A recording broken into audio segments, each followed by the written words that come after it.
అందరికీ శుభోదయం. ఈరోజు అనగా ఏప్రిల్ 15వ తారీఖున మంగళవారం రాత్రి 7:30 గంటలకు చండీగఢ్ క్రికెట్ స్టేడియంలో రెండు జట్ల మధ్య ఘోరమైన సమరం సిద్ధముగా ఉన్నది. ఒకవైపు పంజాబ్ కింగ్స్, మరోవైపు కోల్కతా నైట్ రైడర్స్ తలపడనున్నాయి.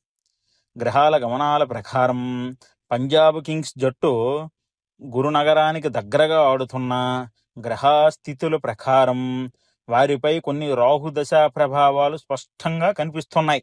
అయితే కెప్టెన్ శ్రేయాస్ అయ్యర్ జమినీ రాశికి చెందినవాడు. గ్లెన్ మ్యాక్స్వెల్ ఎప్పుడు ఎలా ఆడుతాడో ఆయనే చెప్పలేడు. కాబట్టి ఆయన్ను కూడా కుజగ్రహం గిలిగింతలు పెడుతున్నది సుమే. అయితే కోల్కతా నైట్ రైడర్స్ విషయంలో మాత్రం పరిస్థితి భిన్నంగా ఉన్నది.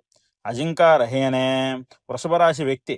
శని దృష్టిలో ఉన్న గురు పట్ల మిత్రంగా ఉన్నందువలన ఈరోజు అతని నిర్ణయాలు పదునుగా మారనున్నాయి. జట్టులో నరేను, రసూల్ వంటి అగ్నిగుండాలు ఉన్నందున వారి రాశులు కలకత్తా జట్టు జ్వాలలు ఎగిసే అవకాశమే ఉన్నది. జ్యోతిష్య ప్రకారం ఈ రోజు రాత్రి గ్రహతులాలు, నక్షత్రాల కదలికలు మరియు బౌలర్ల భవిష్య జోస్య ప్రకారం కోల్కతా నైట్ రైడర్స్ విజయం సాధించనున్నదే. వీరి విజయంపై మంగళుడు సాక్షిగా బుధుడు ఆశీర్వదిస్తూ ఉన్నాడు.